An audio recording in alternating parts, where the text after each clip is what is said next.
All right, welcome everyone to today's class where we will go deep on Scikit-learn.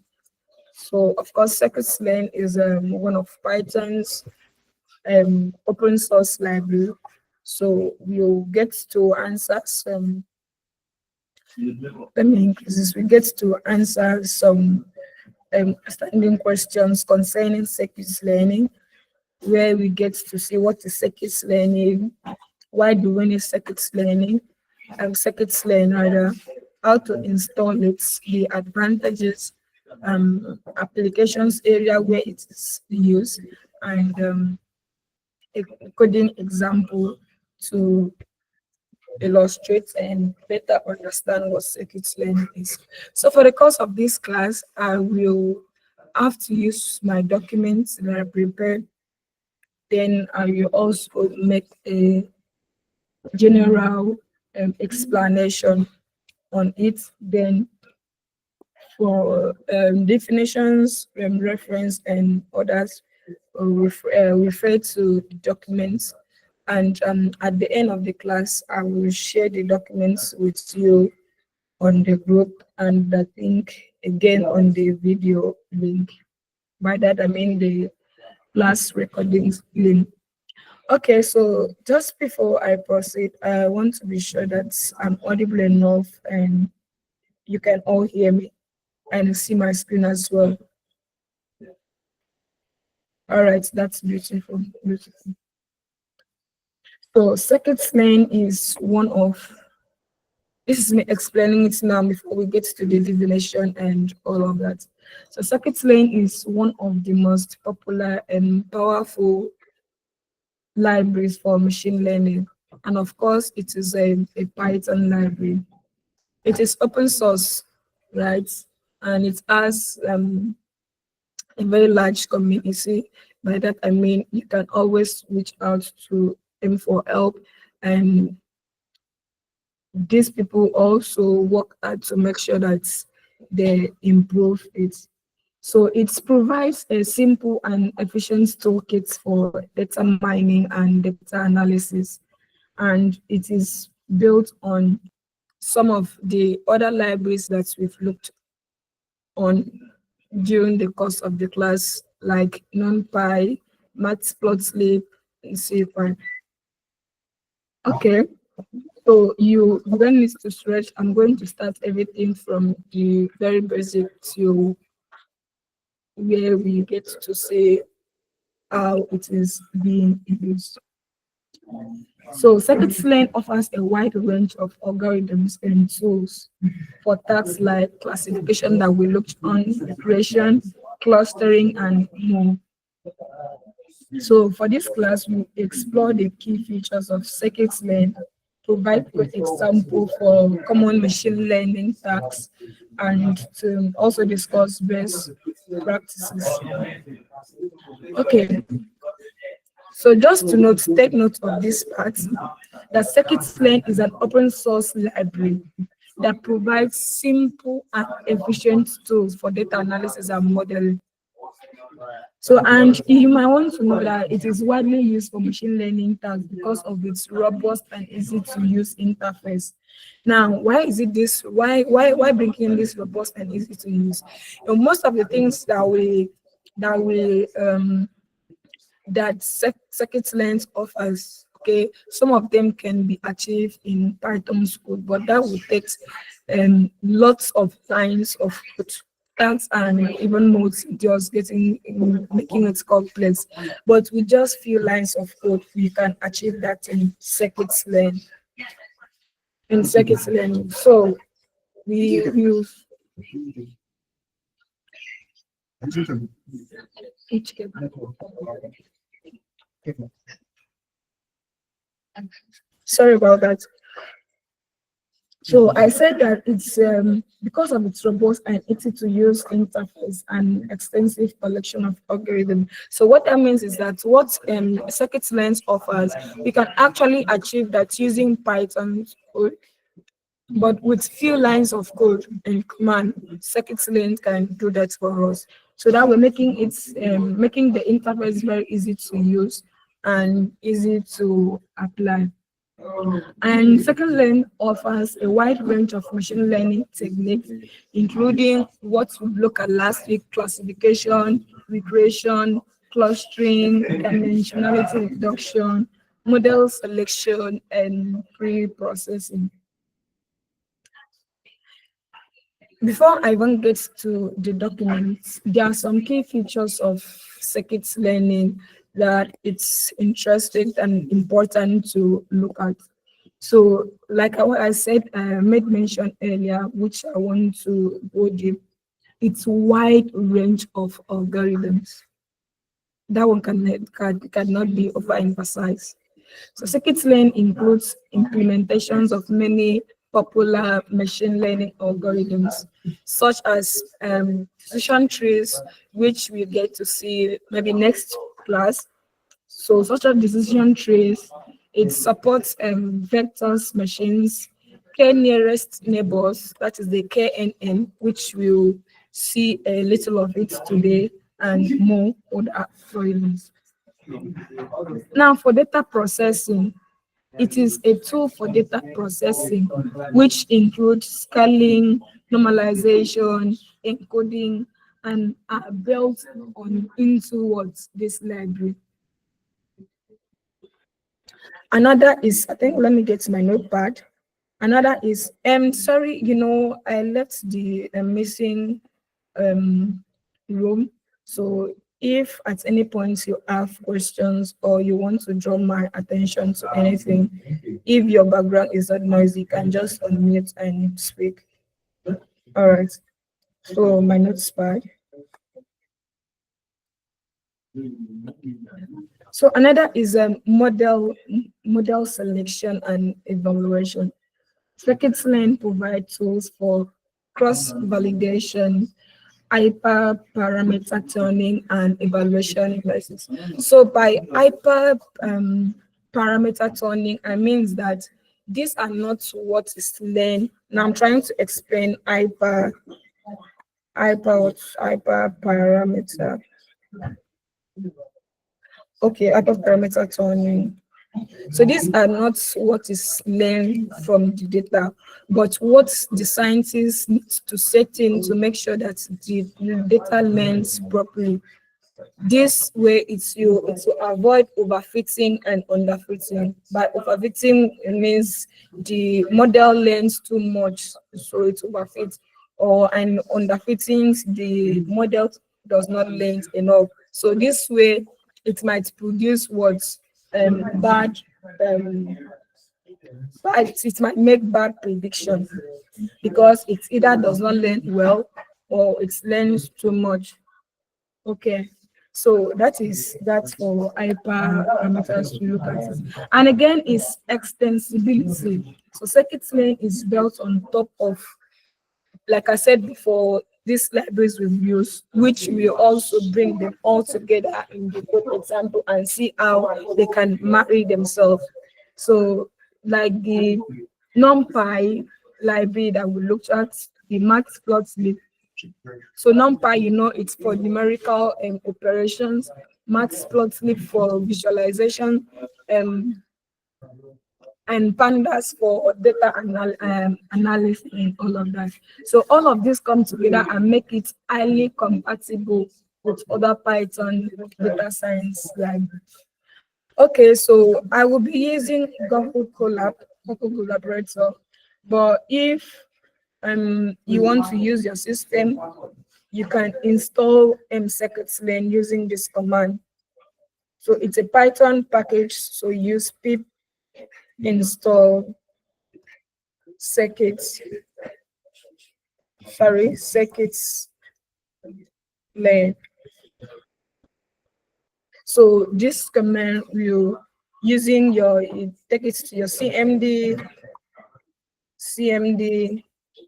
and install Scikit-learn. So that is that, but I'll not use it because I already have it and I'll be using Google. Okay, so let's get to see some of it.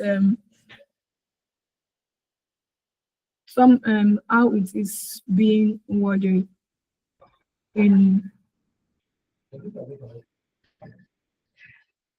from the documents. I think I've tried to throw more light, so we just get the definition. Scikit-learn is free and open source machine learning library for Python. I made mention that it features various classification, regression, clustering algorithms, dimensionality reduction, model selection, and pre-processing tools. We've talked on last class, we talked on classification, regression, clustering algorithms, yet for dimensionality, which we look at. So it's built upon NumPy, CPy. We've talked about this, and Matplotlib. It is designed to be simple and efficient. I've talked about that, where it comes in to help Python code, and accessible to experts and non-experts alike, and usable in various contexts. So for its free and open source nature, that means you don't have to pay to use Scikit-learn packages. You don't have to pay. Of course, Python is free and open source. So for you to use Scikit-learn and be apply in what you are doing, what you're working on, you don't have to pay for it. It's free and open source. And open source, yourself can work more, and maybe you get to find error and also want to improve it. So that is how powerful Scikit-learn is. Okay, the sound up and stay connected. All right. Okay, so Scikit-learn unified approach, which I talked about, we have classification. So this one where we talked about last class, categorizing data into distinct class. We look at this last class. Clustering. So this algorithm for grouping similar data together, similar data points. We talked a little on clustering last class. Model selection, so method for choosing the best model for data. We talked on model last class. Pre-processing, so this is it has these tools that help to prepare data for machine learning.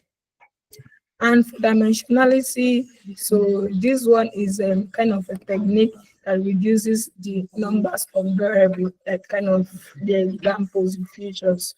And regression models, last class, if you can take your mind back, where we talked about that regressions organized to do with numerical values, with numerical predictions, where we get to think promise mention that energy want to check amount of energy it's under regression algorithms. Just taking your mind back to that.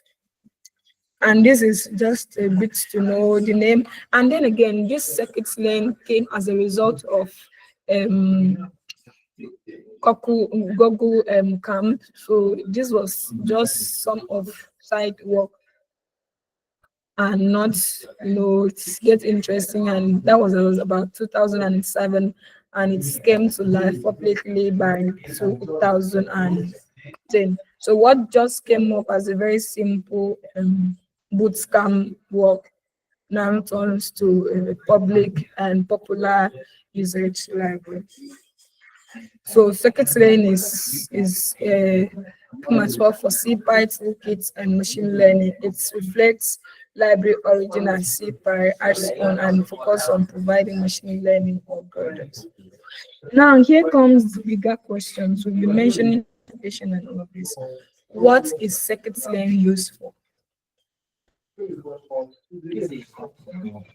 So the first thing we need to start a machine learning project is data. I talked about it last week.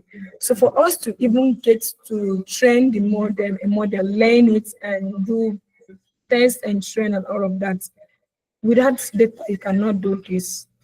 So the first thing, or I should say the most important thing to start a machine learning project is data. So more specifically, in our classification problem, there is a need of several label examples. In last week, I talked about highly diverse data and large data. So you can still take your mind back. So data is, I should say, data is life of machine learning. All right. So the first cool thing about Scikit learning is that it already contains a package called this package Sklearn Sklearn dot datasets. So, and it's interesting to know that this comes with some inbuilt amazing datasets like the iris flower datasets, the car classification dataset, and others. So, which we can use it directly and get our hands to experiment and do some of this. Okay, so let me not deviate from what I'm trying to do. So what is separate learning used for? Classification. We've been talking about classification since last class. So of course you could still remember that classification it's a kind of take it to category. All right. So it's identified for this, it's identified the category and objects belong. Besides this, for spam detection, image recognition, and others. For regression, by regression, it deals with numerical operation, numerical values. So it predicts continuous values. Of course, you've seen stock prices, house prices, etc. So for clustering where it groups similar objects together, example is the customer segmentation, anomaly detection, and others. Don't worry, I'll drop this document to you in the group. For the one we've not really talked about, so this one is that it's a kind of how should I say, extract data visualization. So we get to talk more on this. So it's reduce the numbers of variables in the data sets while preserving important information. So the last class I made mention that not all features, and by features I believe you know what that means. I've been talking about features last week. They are determining factors for labels. And of course, you know what the label is, that a label is the output. So we could say that the features are independent, or they are determining values, while label depends on the features. So let me make it make sense. You know that for you to get the result, it's the results depends on certain instances, certain things to happen. So let's say we want to predict a house price. There are some determining factors that needs to predict a house price, that needs to check, oh, if this house should be very costly or it should be affordable. So some of these features might include the house location, it's nearest to social buildings, maybe it's nearest to hospitals, to airports, to schools, to church, its accessibility to road, and maybe how safe the area is the house located in a flood prone area, or is it located where there are thieves? So you need to put those things. Okay, so if it's located at a flood prone area, it's located where it is very rough, you can have thieves and robbers come to your house, and then again, no light, it has no access to social amenities, no access, is not accessible. Of course, that kind of house will not be costly. So it will learn from that. But here comes a situation where the house it's a new house. That's about the age now I'm talking about. It's a new house, a new building. It's located where it can be, it's located where it's very accessible, and it's close to social amenities like how should I say, frequently used places like hospital, church, schools, airports, and all of that. There's constant electricity supply, and it's located where it's very safe. So you could see the features that I'm listing now. So these features, I'll be using features more, but you should know that these are examples. If you don't really get it, you watch last recording, so you get what I'm saying.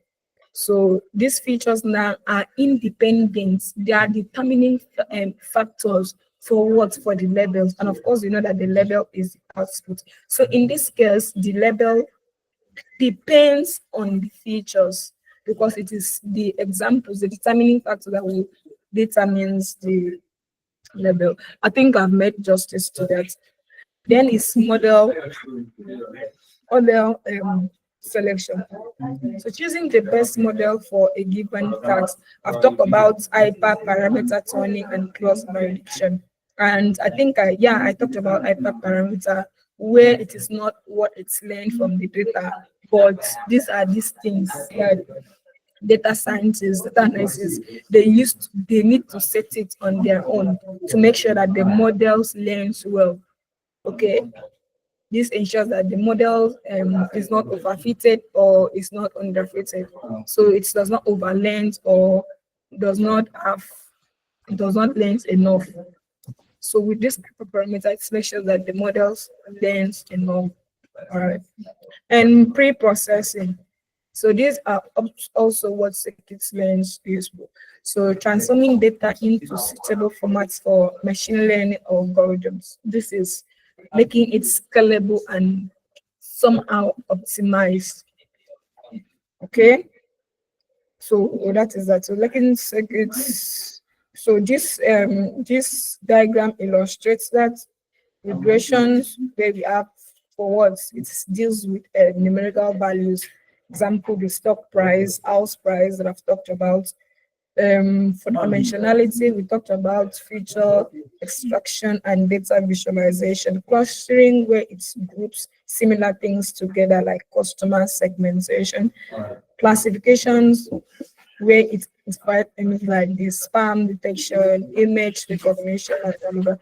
The model selections, where it selects the best model and to learn. So the hyperparameter tuning that I've talked about, cross validation, and of course pre-processing, how to optimize, scale it, and normalization. Okay, so why do we use it? Why do we use it? The first reason why is that I mentioned that it helps Python code, because codes that could be achieved using thousands of lines of Python code. So with just few lines of circuit learning, with just few lines, that can be achieved using circuit learning. So that is one of the reasons I will look at others. I made mention of that, so that is why I'm referencing it. So reasons for using Scikit-learn. So several reasons contribute to Scikit-learn popularity and its wide spread. Of course, one of those things that make it popular is that it's easy user interface. It's large community for support, and it's open source. Yeah, it's free, open source. You don't have to. But let's check others that I pinned down on the documents. So it's easy to use. Okay, Ben mentioned that Scikit-learn provide a consistent and intuitive API, making it easy to learn and use. Comprehensive algorithm. It offers a wide range of state-to-the-art machine learning algorithms. So let's say at this rate, it offers a very comprehensive, or how should I say, it's an algorithm, very wide, very robust. Extensive documentation. If you go to the Scikit-learn documentation, it has excellent documentation with clear explanation. For that, you can just hit your browser and type Scikit-learn, Scikit-learn. Scikit-learn, and the first one is the official website. You can see this. So it is the official website, Scikit-learn. So it has excellent documentation. It's very rich. You can, maybe after the class, you want to check it out. Okay. I think I will even use this for classification. Yeah, for clustering, I didn't find a very good diagram. Look at this. For clustering, where it groups similar items together, you can see this automatic grouping of similar objects into a set. You can see this. And for regression, predicts a continuous value. Regression, let's say it brings gives it value attributed to object. So this is it plotted to a graph with some values. And for classification, identifying the category of an object it belongs, like the spam detection that I talked about, image recognition. So this is where your image recognition has to think this sort of, what is it called? OPE, they use image recognition as their authentication. So they add some burst and model training and machine learning models. The dimensionality reduction, reducing the number of random variables. I talked about this where you need to reduce it to only the one that are important, that are necessary. Model selection for randoms and reduction procedures. It will just check and filter it out. Okay, so for model reduction, comparing, validating, and choosing parameter, this is where hyperparameter comes in. Okay, where it's present the best model, make sure the model is learned well. Okay, so for pre-processing, it's extract and normalize, kind of optimize. So transforming input data as text, information, and all. So you could see this. Maybe at your free time, you could check this out and read it. And another way we have for machine learning, the popular use data set is this UCI machine learning organ. So you can also, this is another very important resources. It has a whole lot of data sets. Think, yeah, it's because it has a whole lot of data sets that you can want to experiment and practice on. This is a popular iris flat data sets. I think you'll be looking at this one in our coding example. It has a lot of data sets which you can use to, depending on what you want to work on, bank, marketing. There are more. You can still look at more new data sets, more popular data sets. There are new. So sorry that I needed to divert, but it's also important I introduce you to this website. It's very popular and it doesn't save in life when it comes to machine learning. Okay, so that is that, and I hope I'm still connected. It just started raining. Can you still hear me? It's raining from my end. Hope my network is just some reaction. Okay, beautiful. Well, we think we did this. Reasons for using about this. Yeah, extensive. Okay, there we had extensive documentation where I had to take you to Scikit-learn official documentation. So it has excellent and rich documentation with clear explanation and examples. Of course, you see that active community. This one can never cannot be overemphasized because you are not alone here. A lot of people are using circuit learning every day to build cool stuff, to do cool things. So you're not alone.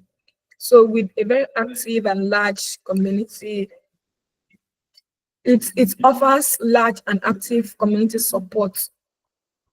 So providing assistance and also contributing to its development.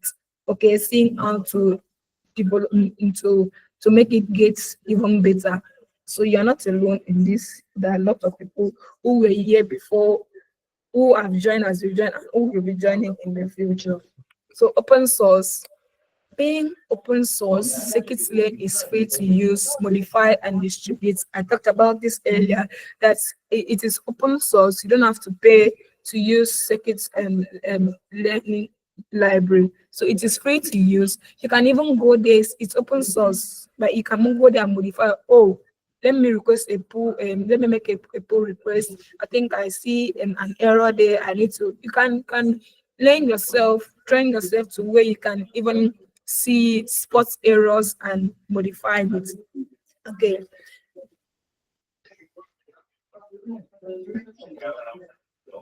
Which one is?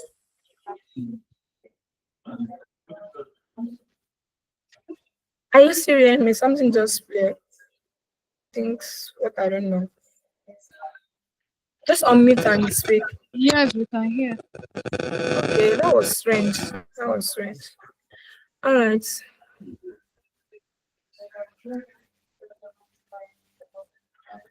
Okay. And okay, integration. It integrates seamlessly with other Python's library. Yeah. With this, with the incorporating with other popular libraries, it's make it for seamless applications and all of that. Of course, we talked deeply on NumPy. You can watch recordings. We've talked deeply on Matplotlib, but not CPy, which is not something really much. Okay, so for this, you can use this program, factors contributing to circuit learning. It's just what is here, active community, it's open source, integration, easy use interface, so for its intuitive API that makes it easy to learn and use, comprehensive algorithms, and extensive and rich documentations. So this is the factors, contributing factors that make Scikit-learn popular.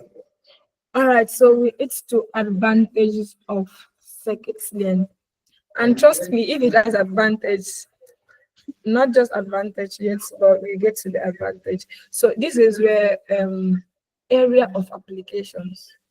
Is it just a talking library where we just get to talk and you don't sit? Or is it a library that has large applications, like real world, real life applications? Yes, it has real life applications. So in the else case, so when it comes to model training, you could see where data on a particular disease is collected. You get to learn the data and train it, what again, test and make inferences and evaluations, trying to take it as well. So in healthcare, it is applied on disease diagnose. When the model is trained well, it can diagnose disease, it can discover drugs, and it helps patients risk assessment. And it can also be used in finance, like the fraud detection. Is a particular email spam or not?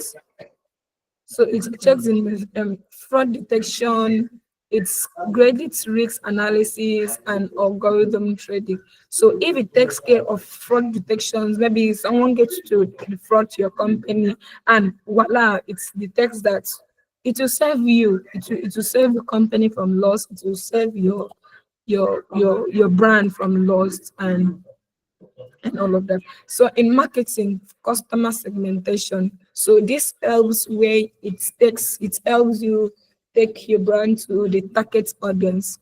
So one thing is having a product to sell. Another thing is how do you get to the target audience? People who need this. So with circuit learning, it helps customers and segmentation, targeted advertising, and churn prediction. So for natural language processing, the NLP for short and full natural language processing.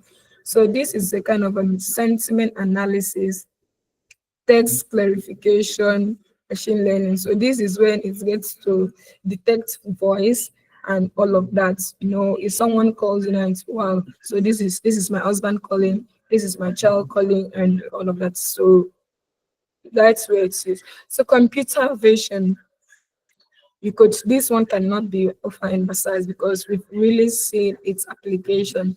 Like I said, this popular microfinance, yeah, I think OPE, they use face recognition as their form of authentication. So where they say only the face. So objects detection, image segmentation, and all of that. So let's say a large examples of images pass through the to machine learning. So it gets to where once it is used, like it's passed, remember in the last class, we have the machine learning cycle and all of that. So when it's like turn the cycle, it gets way to learn better and know how to identify image. So if you ask, like, who is this, can like, oh, this is you, you pass another image, oh, this is your husband, this is your wife, this is your child, and all of that. So recommend that system. So this is where your it recommends movie, it recommends music. So this is what Netflix use, and not just Netflix, other social media, where they see that what interests you is a particular niche, is a particular video, maybe business movie or maybe an educational movie. So next time you visit it, it will recommend video based on your history for you. So you could see that the applications of Scikit-learn is very wide. Okay, so this image illustrates that it's just the same thing we mentioned. You can check it out: finance, healthcare, marketing, NLP, computer vision, and etc. So yes, we have advantages of Scikit-learn. So if we have advantages of Scikit-learn, trust me, we get to the disadvantage. But let's first explore the advantage. Simple and consistent API. Yeah, I said it's that it has this easy and intuitive interface where it makes learning very simple. So with this, it makes it easy to learn and use its different algorithms, wide range of algorithms. So we've talked about this. It provides a robust and comprehensive set of machine learning algorithms. So not go that's again we talked about that. Excellent documentation. We talked about it where from the itself documentation, it's very explanatory, it's very detailed, it covers a whole lot of things. Active community support. We talked about this. You're not the only one here. It has a very active and supportive community. It's open source, can modify, contribute to it, and you don't have to pay to use.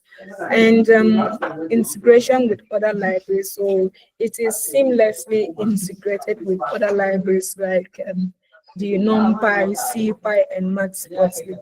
So with this, you can with this coming together, NumPy, Matplotlib, Pandas coming together with it, trust me, you should know that it will achieve great things. And next is model evaluation tools. Okay, so it provides tools for evaluating models, performance, and all of that.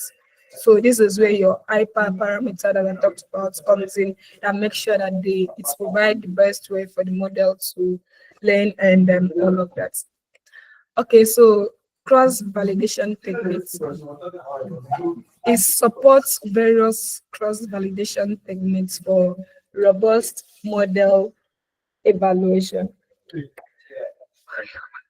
and pipeline functionalities. It enables building complex workflows with data pre-processing and model training. So these are just some few out of a whole lot of advantages. So I just put this down. There are lots which after the class you can make your own research and check it out yourself.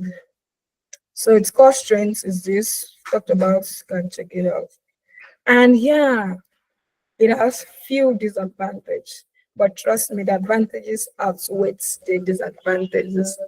Okay, so it limits deep learning. So where you get to do with a very large, maybe industrial level of application, very where you need to do very large. I don't know how to express it, but very deep things. Okay, so you know that it supports basic, although to some level medium neural network, it is not as powerful as dedicated deep learning libraries like your TensorFlow and PyTorch.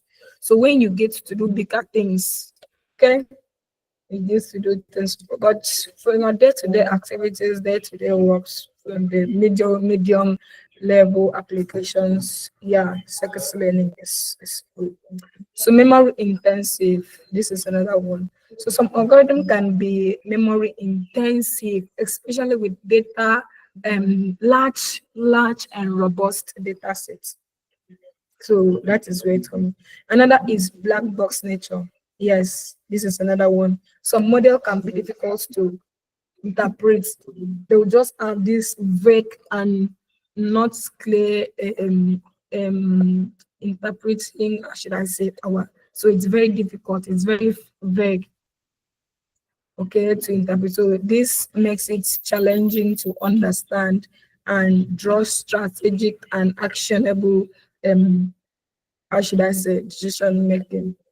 So not suitable for real life, or be not real life, rather for real time, or how should I say, real time shouldn't be the word, but complex, yeah. So could not say that it's not really suitable for complex applications. So some algorithm may be suitable for complex application, okay, due to its computational complexity. And last, limit supports for graph data. So it does not have extensive supports for graph data analysis. So this is where you have what your matplotlib comes in for visualization. All right. Your pandas comes in for data analysis, and your numpy comes in for numerical applications. Okay, check that out. Okay, so this is, oh yeah, this reminds me. Let me talk just briefly on KNS. KNS. This, no, sorry, KNN. So this KNN is full for what?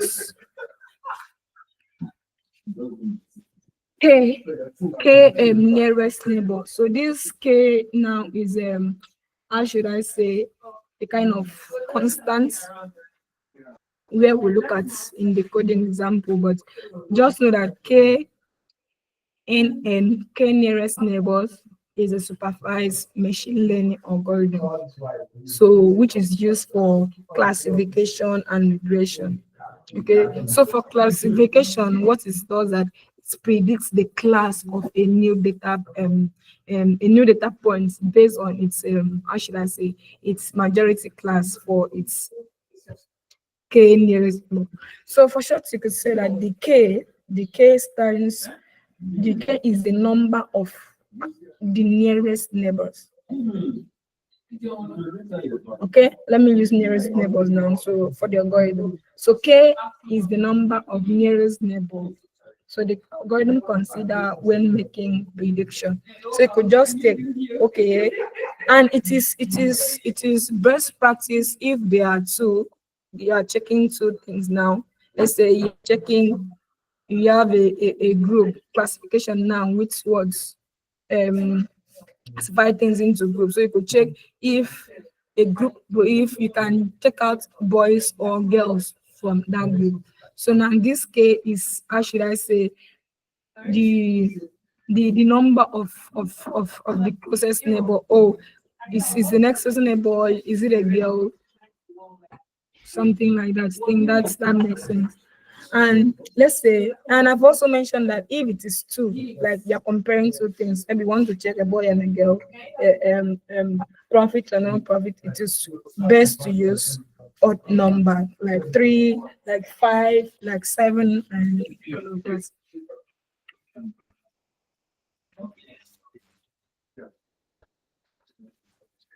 And another thing you need to note is that for the KNN in the training phase, where it gets to then, it actually no learning happens there. No learning happens. I'm trying to explain because we look at level. No learning happens there because KNN is a lazy learner. If I should put it. So it's only what it does, that it simply stores the training data. It stores it, but it does not learn. And if you get to the prediction first,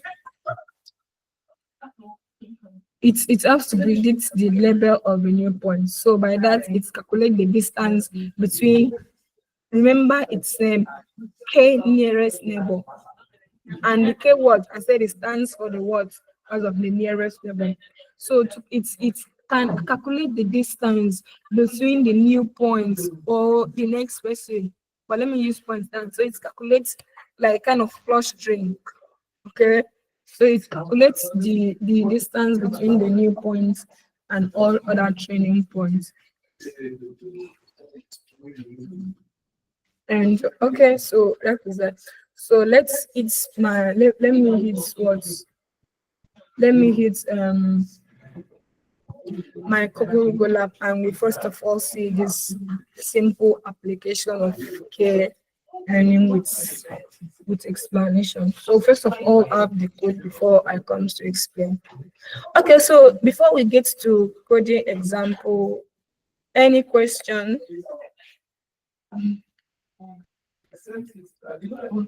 Any question, or I should proceed? Some reactions. Hope you are following you. All right. But can you hear me? Let me be sure. Some reactions, please. Glory. Oh yeah. All right. All right.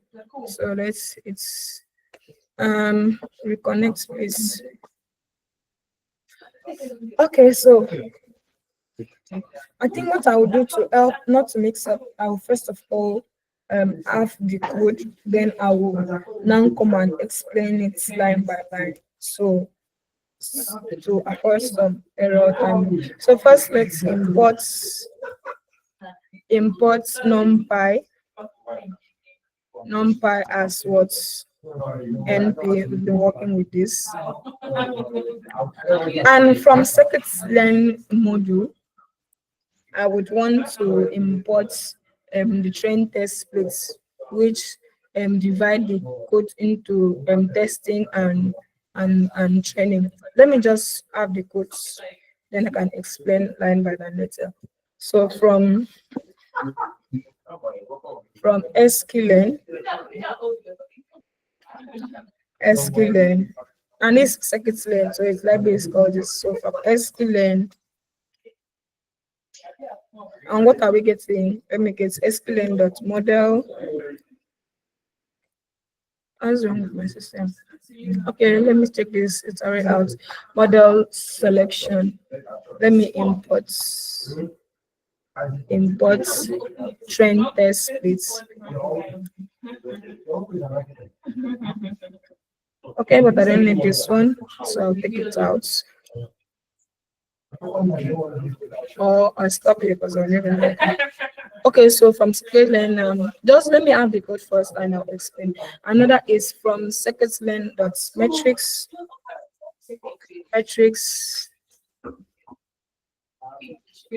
Then accuracy score, yeah.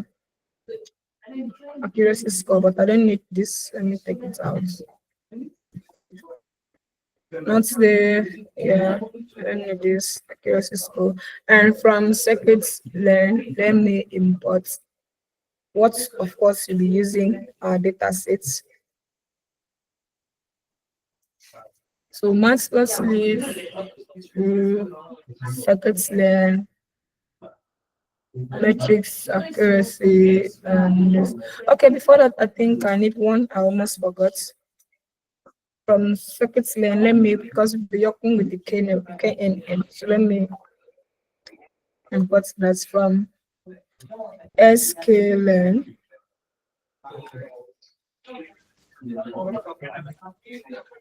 That's neighbors. Sklearn that's neighbors. How do I spell neighbor again? Okay, neighbors. Let me import a neighbor classifier.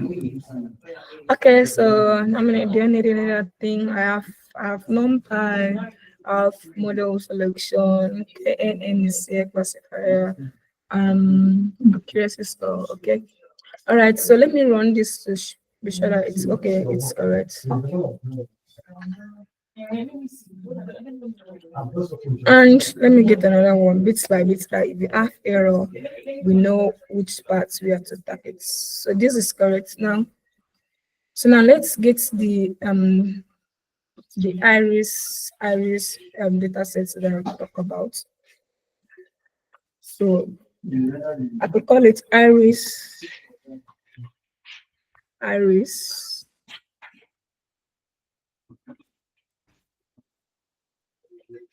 and equals to datasets.iris. Just maintain your code, I'll explain that everything. But what I'm trying to do is I'm trying to load the data sets. I'll explain that. And let me get a variable of my determining factor. Who can tell me by determining factor, what do I mean? Let me be sure that you followed what I said. Can someone differentiate between X and Y, what it does? At least if you're thinking why I was explaining, you should be able to say something. I just mentioned that this one is a determining factor. So if it is a determining factor, what it is? God, my people. Okay, so this, you can take this as your features and this as your level. Okay, so just don't worry about what is going on here. I'll explain. So let me just run it to be sure that okay, it's correct. And I could say, let me just continue here. So I could say, let's say KNN that fits extreme accuracy score. And okay, so let me accept that is what I wanted. So KNN that fits giving error. Let me see why that's I'm coming and prep K and the predicts accuracy score. Okay, if there's enough, I will check that out. And I could say maybe let me get a new data. That is, it's going to return it as a new data frame. I'll still explain though. So new underscore data equals to, let's get the array first. So np dot array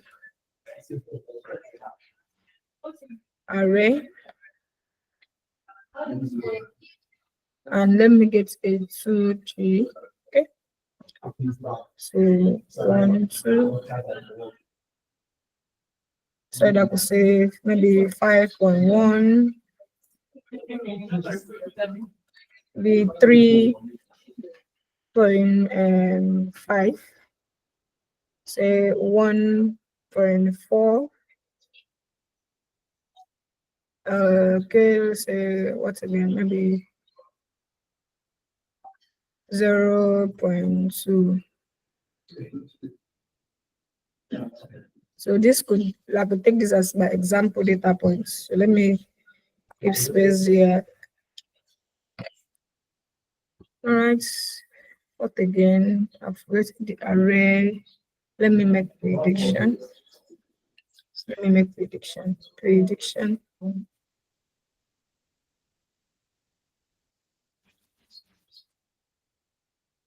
Prediction, and I'm going to assign it to KN that predicts new data. Is what I want? Spins predict. Okay, but instead of that,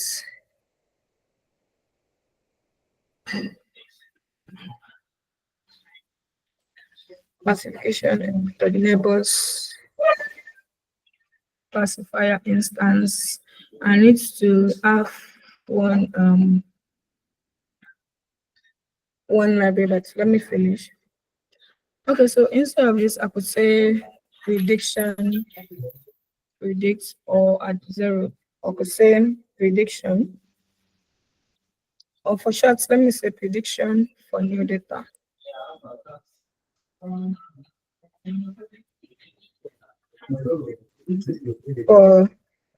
new data. Okay.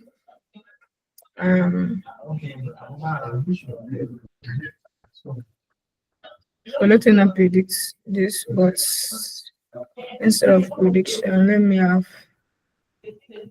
iris dot target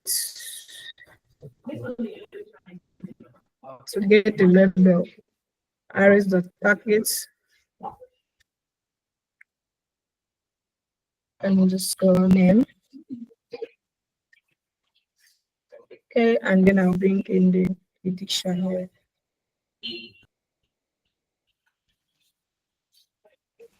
Prediction.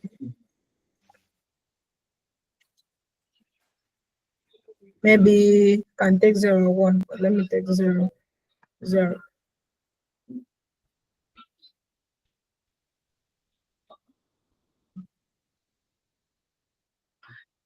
Okay, so there's one model Sklearn.neighbors.classification.Sklearn.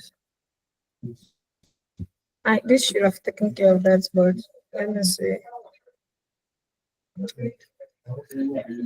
From Sklearn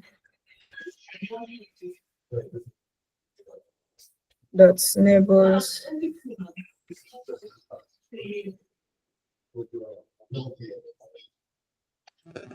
neighbors. You lost me. You lost me. The spelling of your Sklearn. Yeah, Yeah, I think I so I had to think I share. had to share. Okay, yeah. Sklearn, right. This model I'm trying to get, think the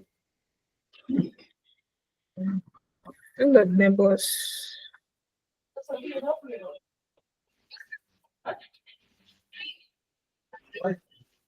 dot classification. Yeah, that is it.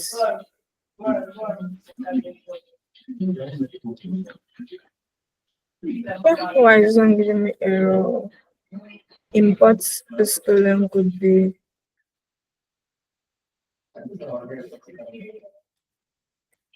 All right, let's see. Your neighbors, that these neighbors, is they you? Yeah, oh my God. Yeah, my God. Yeah. That should have auto fix it anyways, but let me be sure. Sklearn could not be. Let me comment that out first.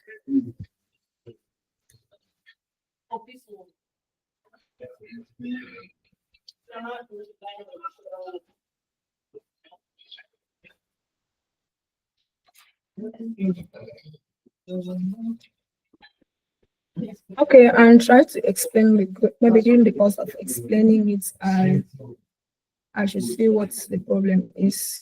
So let's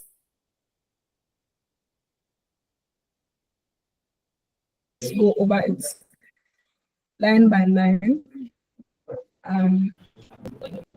Okay, so the first line I import numpy as NP. Of course, you know that this numpy is a powerful Python library for numerical computations and array word operations, and I import it with alias, the popular best branches for this is for basic motion.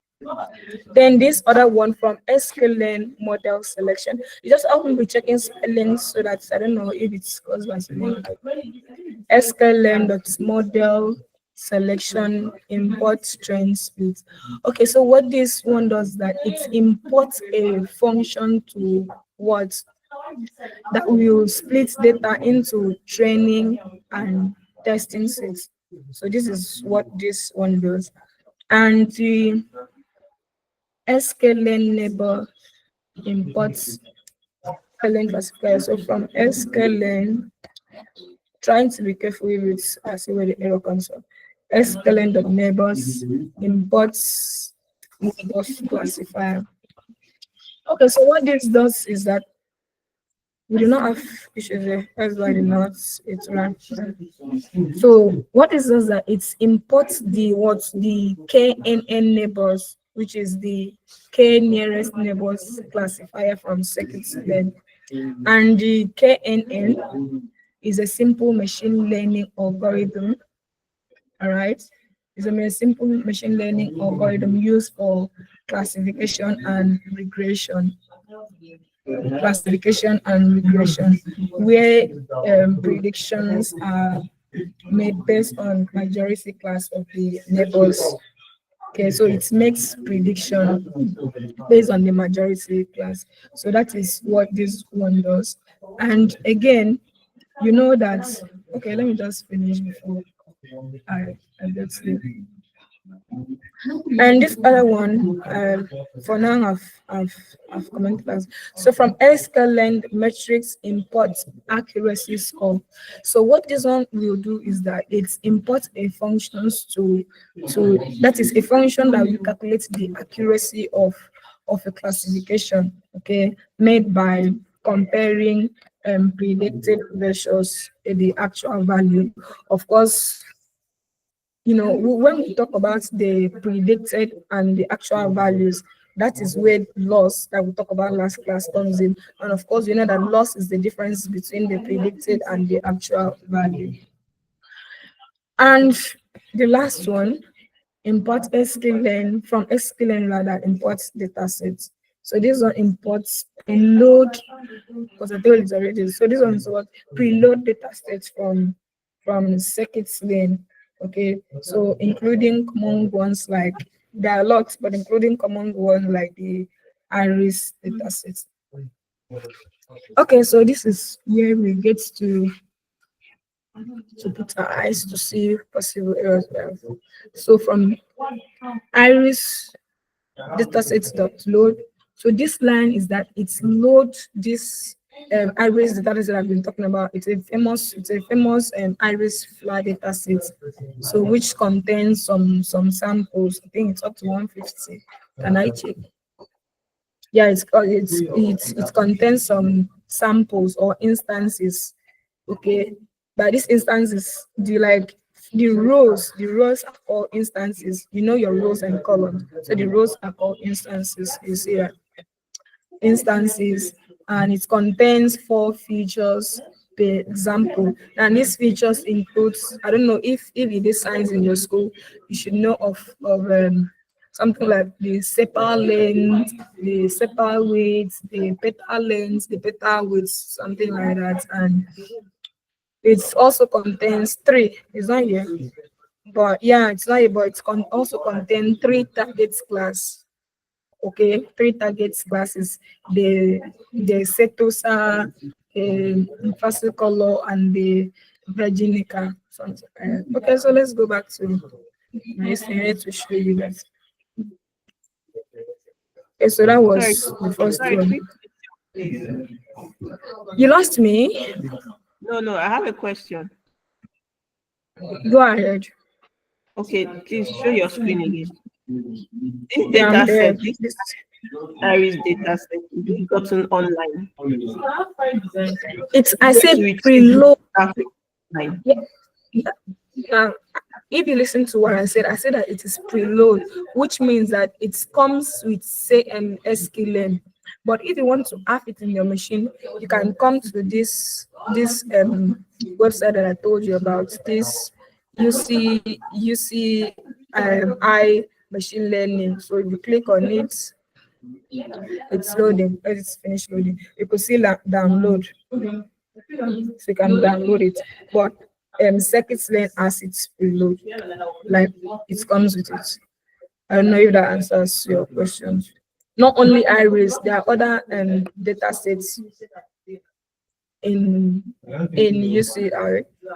It's a popular one I can use. These are other data sets, but I'm using this. Okay. We were here, right? Okay, so for the X, this is just how should I say, feature, okay, or determinant, we want to call it like that. So for this line, iris.data, so this is then that I'm assigning the feature, that is the, what did I say was this, independent variable. Don't forget, like they are independent, determining variables. So I am assigning it to X, all right? So of the iris data sets, this now, the independent or independent variables of the iris data sets, rather here, I'm assigning it to to X. And the shape I said it's going to be 150 and 4 for these examples and for features. This. Okay. Another is this. You can call this the label or the target, the Y word. So this assigns the target label, okay, which is now the dependent variable, which depends on this one now. So I'm assigning it to Y. Okay. So and their integers could be 0, 1, 2, representing the three shape that I talked about. Okay? Now, so this is where some magic happens. This is where this n-train, test train, x train, test train, and should be in this order. So that is why I was typing not to miss. It should be in this order. X train first, X test before Y train, Y test. So this is when I now call this train test split. Remember this that I imported this middle, this train test split. Okay, so it splits the more how should I say it? It's like it sets it to what, to trend and to test. Okay, so I just set the random to, for year is going to be 20% test, and I set it to random of 42, which ensures what, productivity. So no matter each time of space, it's like each time of running this, it will still maintain the same split each time. So I set it to this. And yeah, for that again, this X train and Y train, where's Y train? X train and Y train is for training the model. And this X test and Y test is for evaluating the model. Now the KNN, why does this give you issues? No, let me just check it out first. Okay. Still do. Got to figure it out. Fits. And on this skater fits X train, Y train. So what this does is that I think there's why it's to 3 first. I've not forgotten.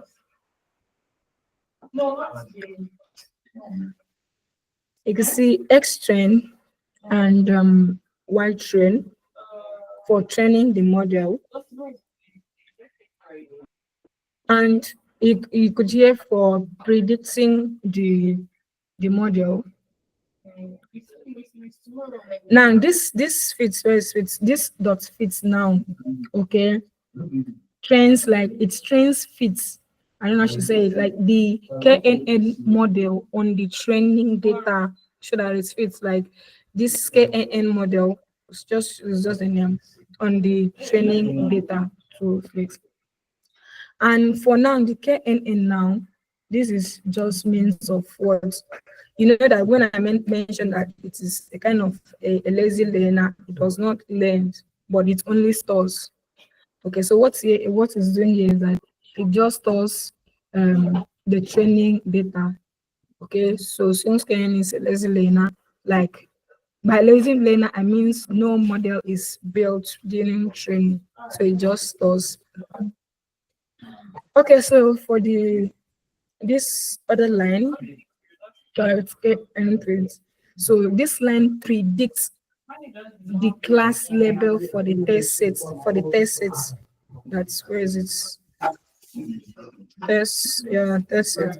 So this line predicts the class label for the test sets. This using what? Using the train model and accuracy. And yeah, just for this, you see who I put. So it looks for the 3 nearest neighbors of each test sample using sometimes majority voting and others. And for the accuracy score, so this one calculates the accuracy score. For example, that is in percentage of, how should I say, the percentage of correct prediction. So it calculates the percentage of the current prediction. And for that to be achieved, what it does that it compares what the white test. Where's white test? Yeah. So it compares the white test, like the true label, when you talk about white true label, with what? With the the predicted label. Does and yeah, nothing much, but just print statement to print the accuracy. Okay, so just print out the accuracy. All right, so new data. So this will kind of create a new data frame. Well, let's see. And I gave out some points, some random points, 5.1. This did I think I need to check this number records? I'll check it out from the documents. And so this creates a new, you could say I use a new numpy and I create np.array. So from here, it's creates a new numpy array representing the single iris flag data set. All right. So it's going to print like a kind of, it's going to be a shape, maybe a shape of 1 and 4. So it must match the shape of the training data. And okay, so that predicts new data. This is the last one. So what this does is that it converts the predicted integer to corresponding species name. Okay, like using the iris Scikit name, or that put it somewhere, the iris Scikit name from the data set though. Okay, so let me check my documents. I don't know. This give me some time. Could this be yeah, I'm coming. Where's my documents? It's a lot to carry this. I even have explanation on that where I was trying to explain due to when I'll be dropping it. Okay, predict new model. And I'm not concerned about this. You can check this out when you want to, when I drop it. Okay, so my concern is KNN dot fit train while I have it so. KNN dot fit X train and Y train. And the KNN That the square bracket. It's not a square bracket. It's because, sorry, what did you say? Yes, that KAN dot fit. I don't know if we change it to square bracket on the collab, if it will take off that error. It's a function, so it should be parenthesis. It's all parenthesis. Cannot be, but let's try.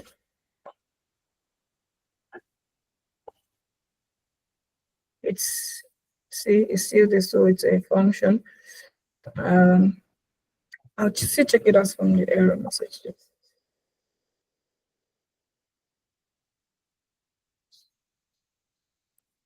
Okay. Let me run this part. See where the error. Okay, let's see. Return save that's key during what handling of the book exception charges. No, that's not what I want. Name the error from here, but target name. Okay, let's see.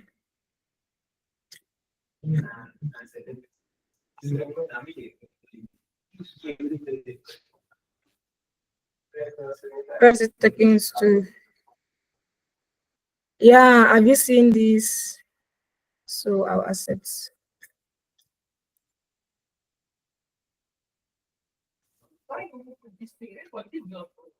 Target name. It looks like there's a small typo in the code. The iris code from doesn't have a target name attribute, but target names. Okay, I think I accepted that target name.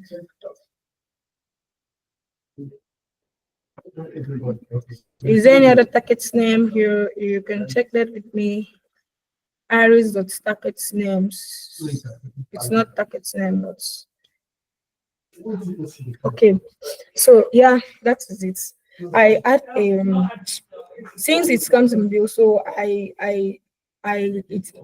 it's the model does not have what target name but target names. So the accuracy from here where it tests the where was that? Okay, so from here, because this is the crux of the whole issue.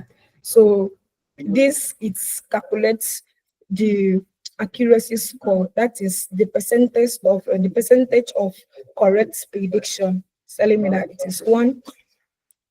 So what this does is that where is it? What this does is that it does that by comparing this Y test, which is the true level, with what this Y pre, which is what the predicted level. So this where the actual level and the predicted levels comes like the kind of the actual value. So it checks for the accuracy, and yeah, it's 1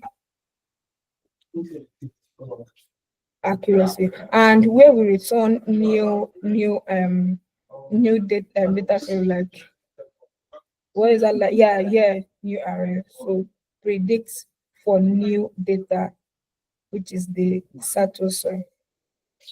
Okay, I don't know if time will permit us. This is just a very simple illustration of what that does, which requires more examples to work on. But let's see if time will permit me to work on something even advanced,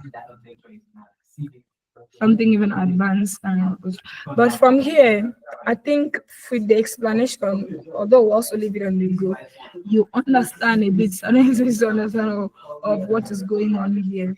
Then you read up for more understanding. Okay, so let me do something even unique here. Another example. Let me get another question. Sorry, because this new notes in Drive, this requires extra attention.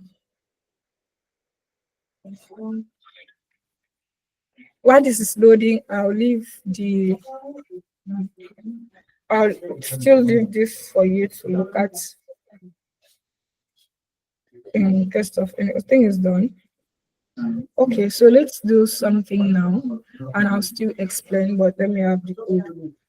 From Sklearn, you can, what you do with me is that you check my screen for spellings typo.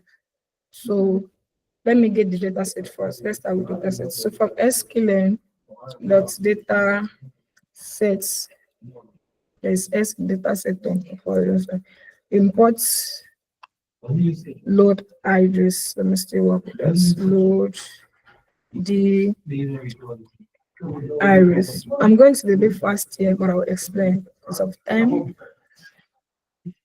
And from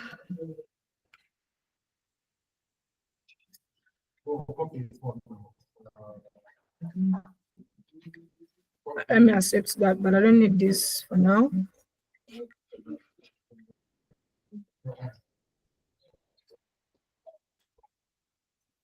Let me be the one to type so that I'll be sure of what I'm doing. Okay, so I need this. Next, I'm still connected. I'm just hearing some funny sounds. Okay, that was Sandra. Okay, so another is from let's load the data sets. Things should start making sense now based on previous explanation. So I'm loading the data sets, arrays.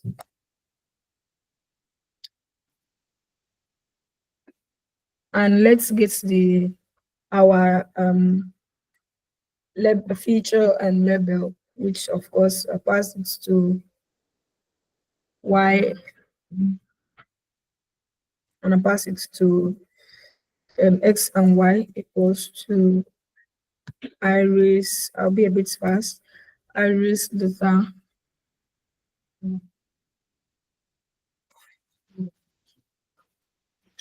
comma, what again do I need? Let me get the targets. This for the data and for the targets.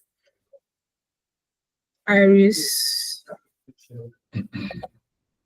underscore data sets dot targets. Okay, targets. And let me get to split it for train and all right, so this is it. So let me check x train, y test, y train, x test equals to test train. Okay, x, y. Instead of random states, let me take test size, test underscore size. Is that size? Size. I think that is spelling. Underscore size. Okay, so let's run this first to see there is no error. For the first time of running, it's usually take a little time. So let's wait. Okay, yeah, it's good to do it now. So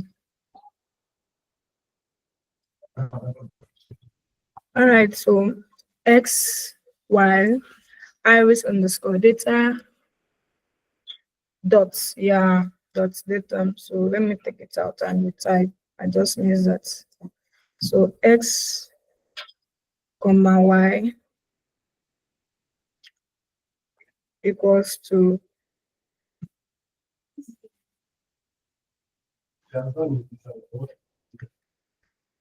iris dot data iris dot target. Okay, so it's either I use iris underscore datasets dot data or iris dot targets. So either of these. Okay, and it's left there to, let me see what's going on here. X train, x test, x train, y train equals to train test split y that's okay. Let's see. Rest invalid spam this. Okay, so what is, so I change this to dot data set.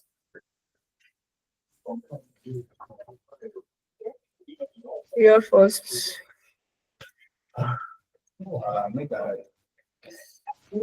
This usually take a lot of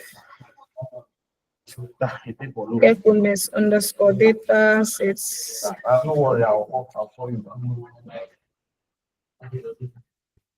It's already flag underscore data sets. Okay, so it even prepares the first one. All right, I think I don't know. These patterns, it's usually two, but I don't know for some reason why it's not accepting this way.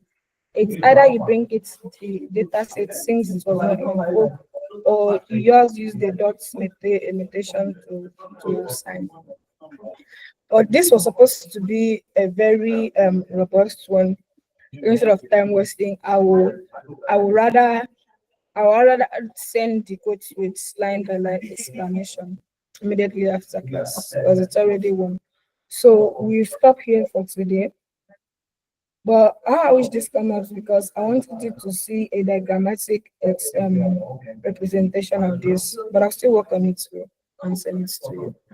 So please, you've seen how it is. So now let's say you missed today's class and watch only the recording. You should see that from this very small example where you have to be very careful. So what it requires that you have to be very careful and detailed in what you are doing and be at your best frame of mind. So let's say you are in the class and you still need to pay serious attention to spellings, to typing, and it's like this. So what if you will not do? So please, the thing is, you always join class and then pick this. Then for the other example, I don't know what I'm missing, but I'll just check it out and rather compile it in the document and say. Okay, so this doesn't just stop here. I'll send other materials for you to follow up. Okay. So for the course of the recordings, I will need to stop here.